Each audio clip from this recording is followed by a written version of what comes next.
Thank you all for coming. I have 10:45, so we'll get started. Okay, again, thank you for coming. Accessibility for digital materials, the current landscape. I'll briefly introduce myself and my co-presenters here. My name is Jill Grogg. I am a content and scholarly communication initiative strategist at LYRASIS. We recently went through a team name change. We were previously licensing and strategic partnerships, but now we have even longer titles, Content and Scholarly Communication Initiative Strategist. I'm joined today by Hannah Rosen, who is a LYRASIS colleague on my team. She is the Scholarly Communication Specialist and Digital Program Coordinator. And then finally, we're so happy to have with us today Heidi Schroeder, who is the Accessibility Coordinator at Michigan State University. So we always like to begin, and this is something that Hannah and I have been doing when we've been talking about accessibility this year, is to give you an action item at the beginning of the presentation for you to think about. What are your first accessibility action items after today's session? Even if it is just to go and read and look up something, we're going to talk about a white paper that LYRASIS released this year. Maybe look at that. Another initiative that maybe I'm talking about, or something that Heidi brings up, or if there's an actual concrete action item. So just keep that in the back of your mind. And then at the end of the session, we may ask you guys if if you'd like to share your action item that you thought about during the presentation today. So that's the active learning part of our presentation. What we're going to do today is I'm going to contextualize accessibility for the first couple of minutes here, as well as set the stage for how we decided to do our LYRASIS survey this year. Hannah is then going to talk about some of the survey results and the analysis that we did of those results. And then finally, Heidi's going to talk about Michigan State University and some of the efforts I believe that they are doing with the Big Ten Accessibility Task Force. I'm not sure the exact name there, but she's going to be able to tell us more about that. And then we'll have some time for questions as well as any conversations about your action items at the end of the session. So to set the stage here, we wanted to define what is web accessibility, and this is from the ARL Standards Best Practices. Web accessibility means creating digital resources on the web that everyone can use. And this involves creating a web that is accessible to people with disabilities that may affect how they use the web, including but not limited to visual, auditory, physical, speech, cognitive, and neurological disabilities. When Hannah and I started this journey with accessibility at the end of 2018 and then through the remainder of this year, 2019, we came to accessibility not knowing a tremendous amount. So it's been a real learning process for us, and I think it's a learning process for our community as a whole in terms of what exactly web accessibility means, what does it mean for libraries. One of the things that struck me here in the ways that Hannah and I have been reading and thinking about web accessibility in terms of visual, auditory, physical, cognitive, etc., is that visual can run the gamut, everything from someone who is, let's say, legally blind to someone who perhaps forgot their reading glasses that day. So there's a spectrum there that we need to think about. In terms of auditory, that can be someone who's hearing impaired, or perhaps they don't have their earbuds. So it's a real spectrum there that we need to think about in terms of what web accessibility means. So it doesn't matter necessarily, as we as a library community, how we come to accessibility. Hannah and I came to it, or certainly I did, as someone who licenses content for LYRASIS. It's a consortium of libraries, galleries, archives, and museums. We came to it from gathering VPATs for our members, which is the voluntary product accessibility template that vendors fill out, as well as whether or not we had the correct language in our license agreements for our members. So that's how we came to it. But perhaps you're coming to it today from content creation or system evaluation and creation. Perhaps you're involved with your institutional repository, so you're creating content within your library and you're coming to it that way. Or perhaps you're involved in library publishing efforts, so again, you're creating that content. or you could be coming to it as in terms of training. Perhaps you've been tasked with determining what your public services people need to know in terms of training regarding accessibility. But so it doesn't really matter how you come to it. It's something that we all need to be aware of because it's increasingly in the news and in the court systems, which I'm going to talk about here in just a second. But just to think about the different ways that we all approach this particular topic. Briefly, and I'm not going to go into too much detail here in terms of what the background is, Hannah's going to talk about some of our survey results. I don't know if she's going to get into it too deeply, but we have these federal mandates as well as other types of legalities that we have to adhere to, the Americans with Disabilities Act, the Sections 504 and 508 of the Rehabilitation Act, as well as the Web Content Accessibility Guidelines, particularly we pronounce it WCAG, I'm not sure if that's accurate or not, 2.1, which was released last summer. And that's very important in terms of how we can go about the technical specifications. So we have to adhere to these types of federal mandates, and one of our survey results indicated that in terms of policies that libraries are creating, these types of federal and other types of government mandates really govern what those policies say and how people are adhering to them. In terms of contextualizing accessibility, serving users with a number of types of disabilities is not a new endeavor for libraries. This is something that we've been doing for a number of years. When I entered the library profession, gosh, I guess it's almost 20 years ago now, we all had training on JAWS machines and things like that, so it's not something that's new to us. However, it has transitioned along with a lot of our work into the digital world, so we have to be aware of new ways that we have to accommodate users with disabilities. I'm watching my time here. When we decided to approach accessibility as a research topic at LYRASIS, we of course did our due diligence with a small literature review.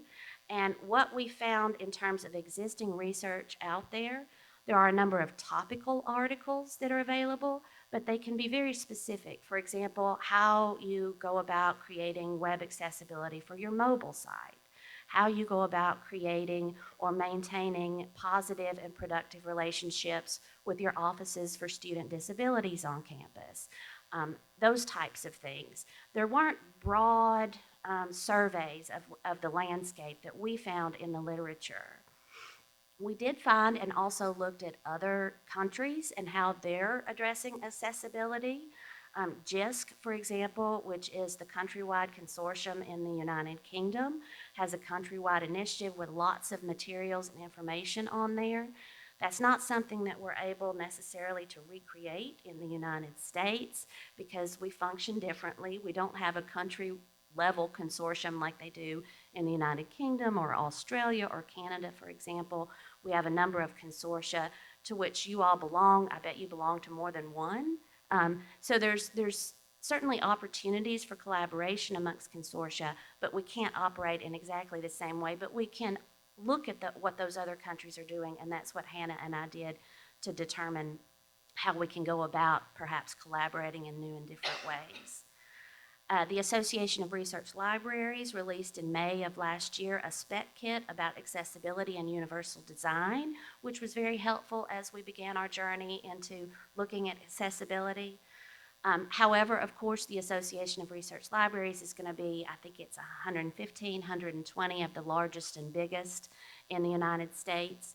So when we looked at that particular spec kit and determined we wanted to release a survey to our members, we really took the opportunity to look at our membership as a whole because we have everything from community colleges as members of LYRASIS all the way up to the ARL institutions.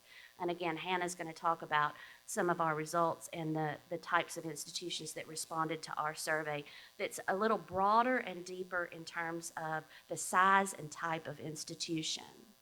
And then last but not least this came out earlier this year, I believe. This was a really good article after we released our survey, but I wanted to include it today because it really gives a good state of WCAG 2.1. Okay, I'm going to conclude here with talking about current initiatives and other considerations. One particular current initiative is a Mellon-funded grant awarded to the University of Virginia called Federating Repositories of Accessible Materials for Higher Education, and I encourage you to go take a look at that. It's $1 million grant that was over 2 years, and the University of Virginia is going to be working with a number of private and public institutions to create an infrastructure at UVA that allows for kind of the consolidation or the sharing of remediated accessible materials so that each one of the participating institutions, in partnership with the Heidi Trust, Bookshare, and the Internet Archive, each one of the participating institutions is not recreating or reinventing the wheel. It will be texts that are remediated and made accessible for students with disabilities and then shared across those institutions. So I encourage you to take a look at that. Other collaborations, the Big Ten accessibility testing that Heidi's going to talk to us a little bit more about, but another way that institutions can come together so that we're not all, again, recreating the wheel. And then finally, earlier this week on Monday, I attended an ICALC meeting. ICALC, if you're not familiar with that, is the International Coalition of Library Consortia. And the fellow from California, his name is James Weiser, he talked to us some about the lawsuit against the Los Angeles Community College District, and it was fascinating. So if you've not looked more deeply into that, I encourage you to do so, because this is going to have legal ramifications for all of us in terms of whether or not our materials are made accessible for students and other users with disabilities. So with that, I'm going to turn it over to Hannah.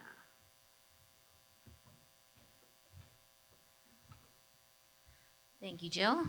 Let's get into some depressing statistics. All right, so I had asked Heidi when we were putting together this session to talk about an initiative that she's working on. So this is our initiative. We did an accessibility survey this year, so this is fresh. This is 6 months ago. And basically what we wanted to do was, we had seen the ARL spec kit, but it was for ARL libraries, and there are many of us lucky enough to work in those, and there are many of us who work in very different sized institutions. And therefore, we wanted to ask questions that would apply to the entire community. We had basically expected a majority of academic libraries to respond, but we had a few questions. The biggest one was, how many libraries have policies in place to handle online accessibility? Because if you don't have a policy, and we didn't, so I'm not trying to say that you're all bad, we're in the exact same boat. But if you don't have a policy, it is much harder to implement any sort of change. So the question was, who is actually prepared enough in this new environment to have a policy? And then what tools and training are at the staff's disposal to assist in those endeavors? If you have a policy, what kind of training are you being given to be able to implement those policies? And then what mandates inform your accessibility policies? So let's look at results. Just kidding, wrong slide. We divided it into 3 sections because we wanted to focus on 3 different areas of the library. The first was content acquisition. That's the one most familiar to everyone in this room. That's either purchasing content such as journal packages, ebooks, any other sort of scholarly materials, or acquiring, say, open access sources. So we didn't want to just say content purchasing because you may be contributing to an open access initiative that produces scholarship, but that still falls under content acquisition. You're still gaining access to that through whatever discovery systems you have for your users. So that's content acquisition. The second area was content creation. So as Jill said, if you have an institutional repository, if you have anything digitized by special collections or archives within your library, that would count as content creation. Basically content, whether scholarly or, say, primary source materials, that are originating from your institution. And finally, we also wanted to do a section about systems, because it is one thing to be responsible for making your content accessible, but someone in your library, whether it's you or somebody else, or lots of people, are going to be responsible for choosing what systems are used to put materials online. A lot of the evaluation that we do for content acquisition, for example, really does actually fall in the systems realm. We just don't often see it that way. So we sort of wanted to see if libraries were thinking about that as well.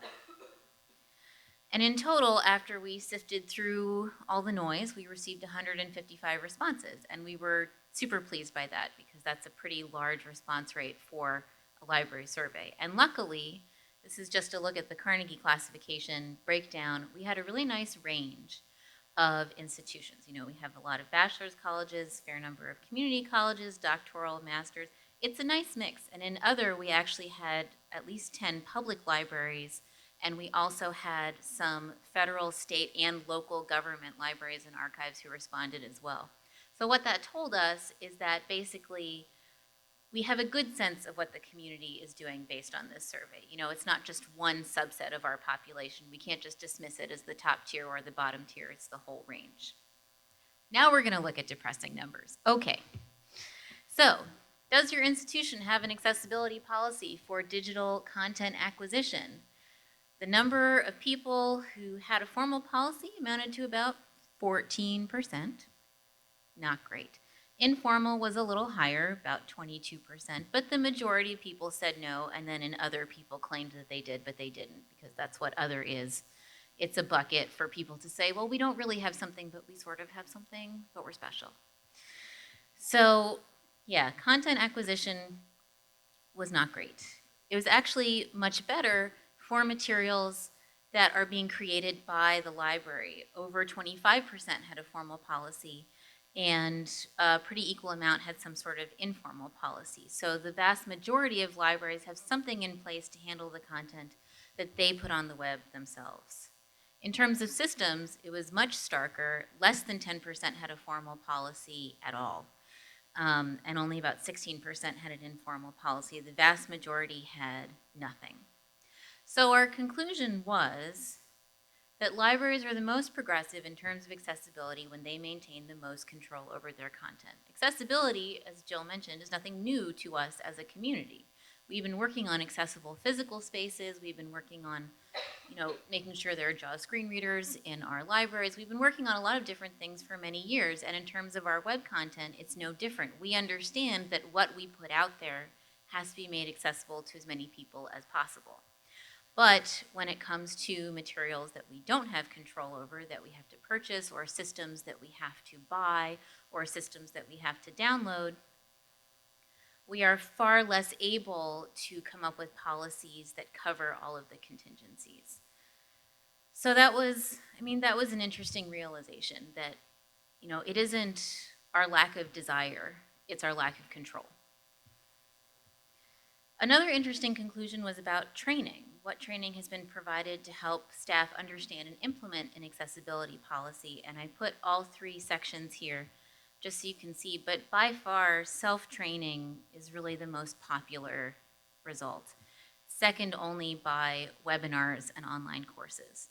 The only slight differentiation is, once again, content creation.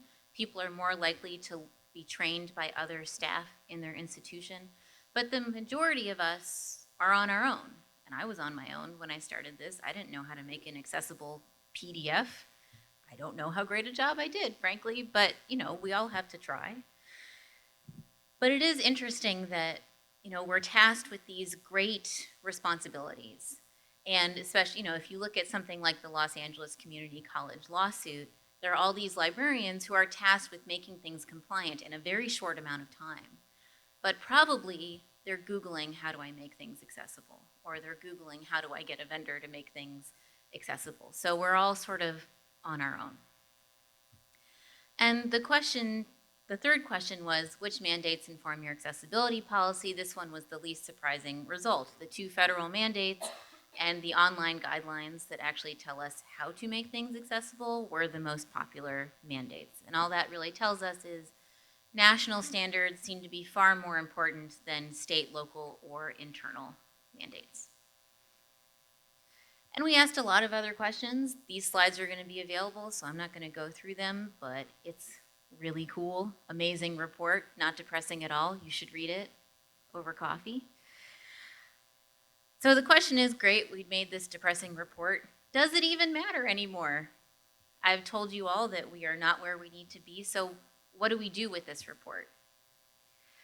So basically, our idea with this initiative was that it would be an advocacy tool. We've heard from a few different people that they can use it to take it to their deans or different library administrators or even task forces and say, where are the weaknesses here reflecting weaknesses within our organization?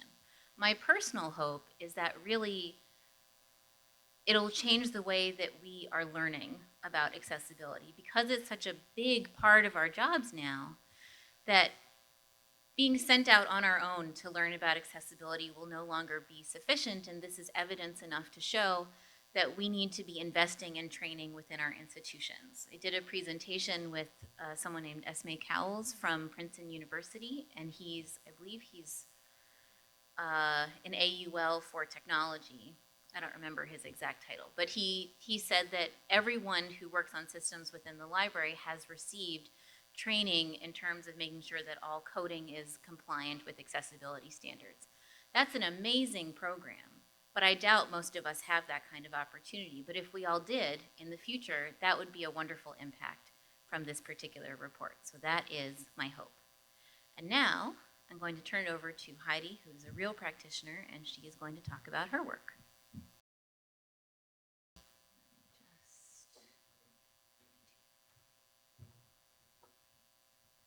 Good morning, everyone. My name is Heidi Schroeder, and I'm the Accessibility Coordinator at the Michigan State University Libraries.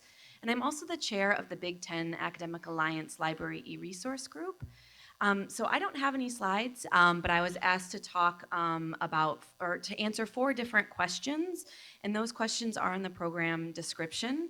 And I'm happy to provide any written notes after. As a panel, I just thought we were kind of having a discussion. So the first question I was asked to answer is, what initiative are you working on in terms of accessibility for academic libraries? And I'd actually like to briefly talk about 2. I'll mention them in this first question, but you'll get more details throughout as I answer the other questions. So the first that's been referenced a couple different times now is the Big Ten Academic Alliance Library e-Resource Group. This group was formed in 2015 when the Big Ten library directors really recognized the growing need and concerns around library e-resource accessibility. So we've really been working together as a consortium of large research libraries to use our collective influence and voice to bring about improvements in library e-resource accessibility. As part of these efforts, we've developed resources to help libraries better negotiate for accessibility license language. And we've also spent a lot of time and energy evaluating library e-resources for accessibility. We've worked with third-party accessibility consulting companies to do this work, and I'll talk about this a little bit more in my next response to the next question, but we really try to engage vendors in this process, and this is a perfect venue, the Charleston Conference, to talk about some of that and engagement with vendors. Another thing that I would like to talk about briefly is the work that we've done specifically at the MSU libraries, the Michigan State University Libraries. This also began in 2015.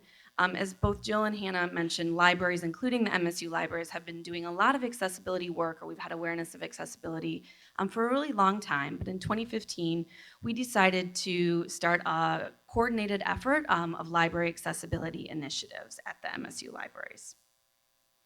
The main impetus for this was MSU as a broader institution implemented 2 accessibility initiatives at that broad level.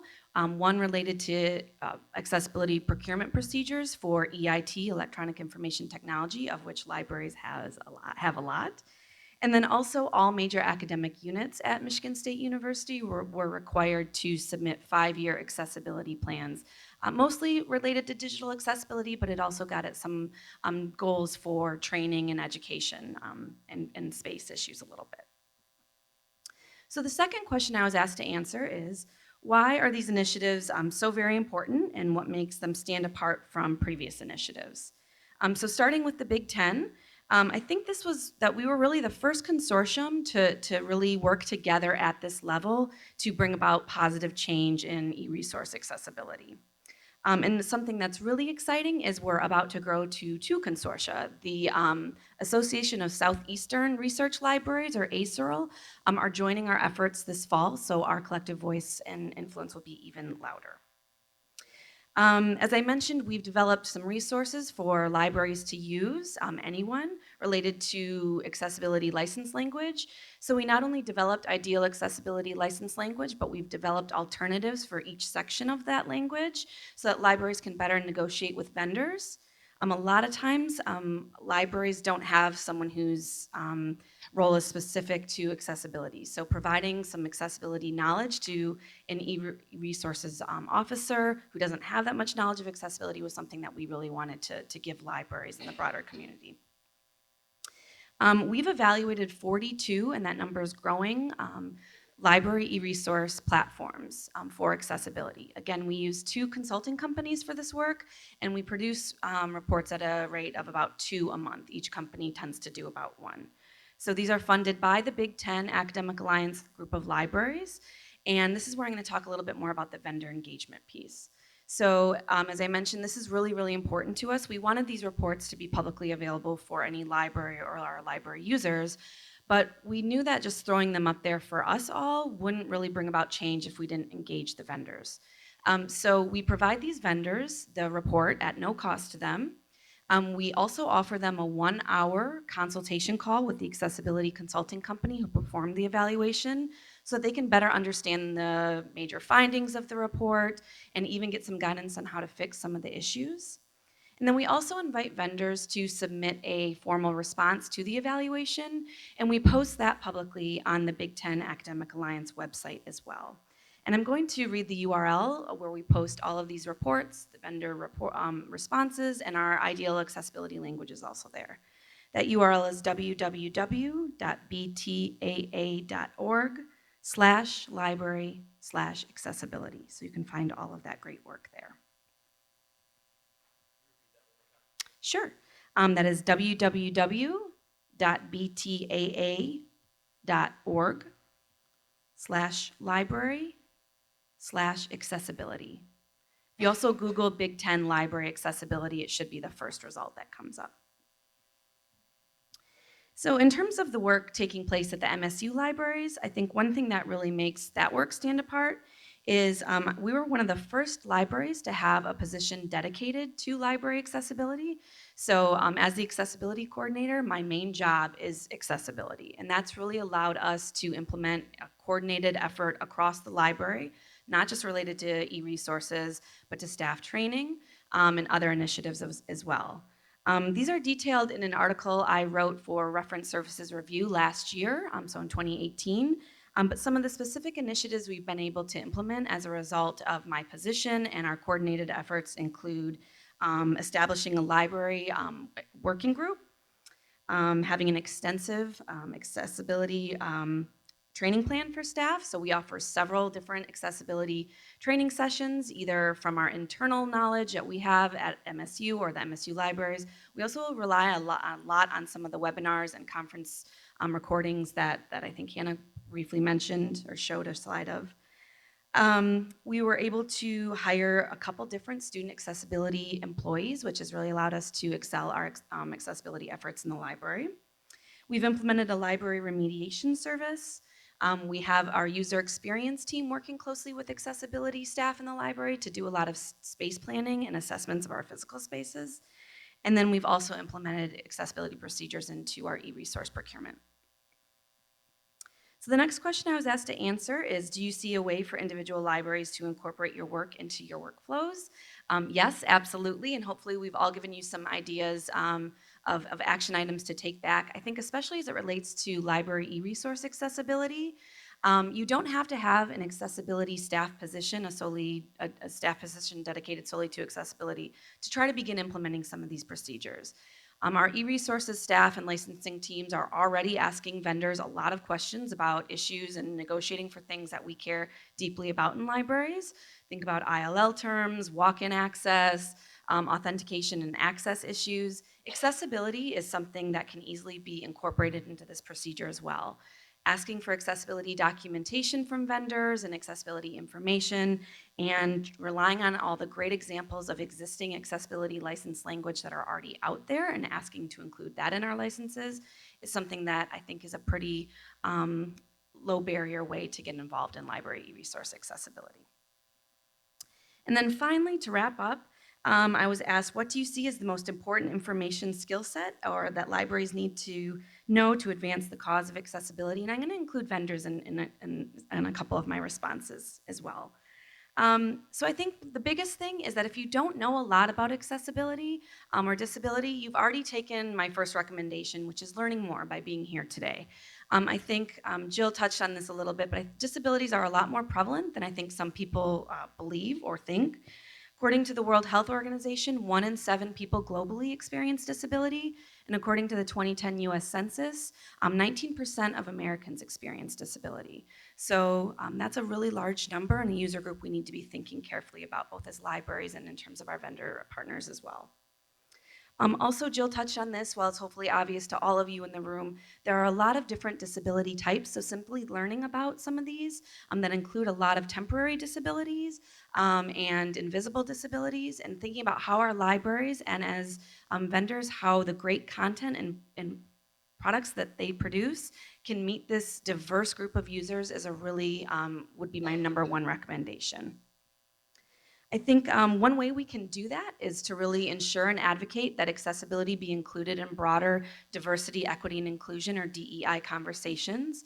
Those are really increasing in intensity and volume in the library community, which is incredible. And I think that as accessibility advocates, we can really make sure that accessibility is included in those conversations as we develop DEI plans and initiatives at our libraries. And then the last thing is, in terms of something I think we can all do, is this is an area that we can all always do more and improve in, but I think it's really important to not become too overwhelmed and to really celebrate those small successes. Starting somewhere and doing something is better than not doing anything. And so kind of appreciating where you're at and whether you're a vendor or a library, just thinking about what you can do to incrementally improve allows you to keep building on your knowledge and the initiatives that you're doing. So don't let the perfect be the enemy of the good, and really just think about ways you can celebrate your successes, because doing something, again, is a lot better than doing nothing at all. So I think we wanted to leave about 10 or 15 minutes for questions, which we've done. So if you are going to ask a question, please use a mic, or we can run around with the mic, or we'll report your questions as well. There's one in the middle of the room. And I think the light is green, so that should mean it's turned on. So thanks so much. We're happy to take your questions.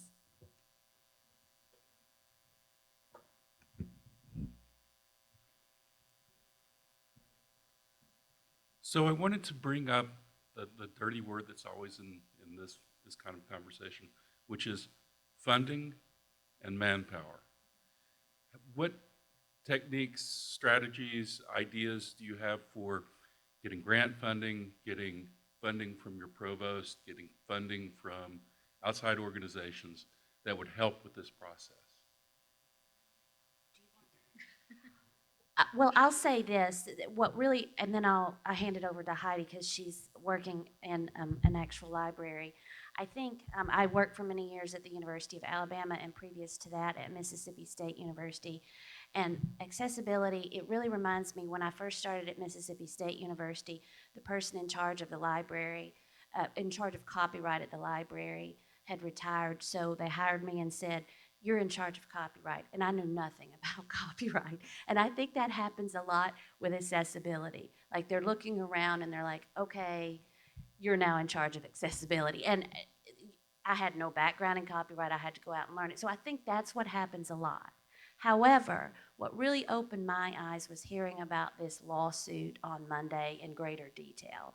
If there's anything that's going to spur provosts and funders within your institution to action, or to actually give you money to do this, is to emphasize that I don't think that that's the last lawsuit that's going to happen. I think that we're going to see more and more of that. So the threat of your institution being sued, I think, is a very powerful motivator, because, and again, I haven't delved into this incredibly deeply, but basically the library is the one that's liable if the resources are not accessible. So the burden then is on us to make sure those are accessible. And if there's material damage, for example, that the university is going to be responsible for, I think that is a powerful motivator and something to bring to administrators' attention. To add to that, I think the legal argument does sometimes work. I also really like to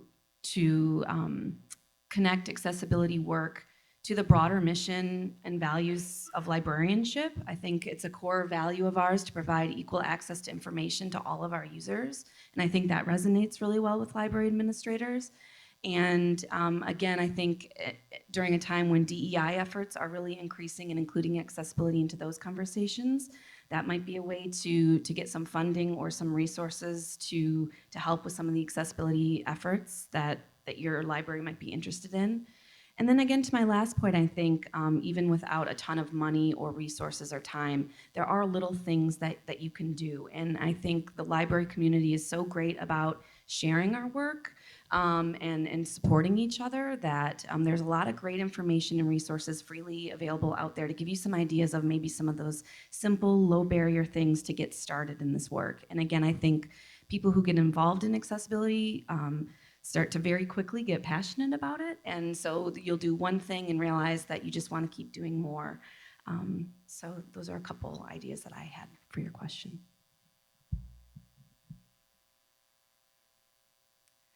Hi, so as you're doing these evaluations and you're seeing the accessibility or non-compliance of accessibility of these e-resources, or do you or there at Michigan State or anyone else in the Big Ten Alliance, are y'all rejecting purchasing resources or having to cancel resources because of this? And how are you communicating that both with the vendors and with your library stakeholders? Sure, that's a great question. So at Michigan State, we have definitely said no to or delayed things where we had major accessibility concerns. But it's really important for us to note that most of those things fell into the nice to have category rather than those things that we need to have.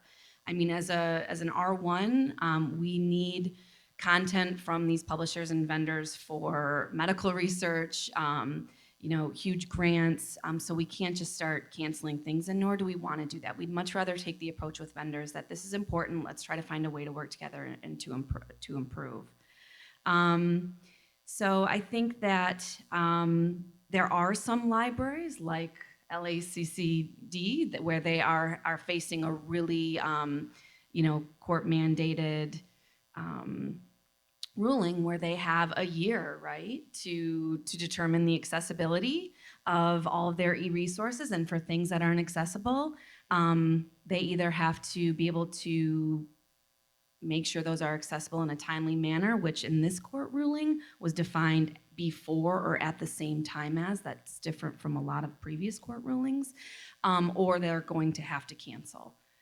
So I'm really curious to see how that plays out. I'm curious to see how that were to play out if it was a larger research institution. At Michigan State University libraries, what we tend to do is we have equally effective accommodation plans for a lot of our library e-resources. So when we know things aren't accessible, we have a plan in place to make them accessible. We're trying to work with vendors and put the burden back on vendors. We're already paying for this content. We believe that vendors should help us make that content accessible. But not all vendors agree to that or have the resources themselves at this time to do that. And so that's why the MSU Libraries has our own on-demand remediation service where users can submit a request either through our Resource Center for Persons with Disabilities if they don't want to identify with us, or they can submit the request directly to us where we remediate that content for them. And that's where our student accessibility employees have been a huge help. Other questions? I think we have time for one more. Hi there, I'm Jenny MacMillan and I'm from Taylor and Francis, and I just wanted to go back to Heidi to say thank you for the work in this area.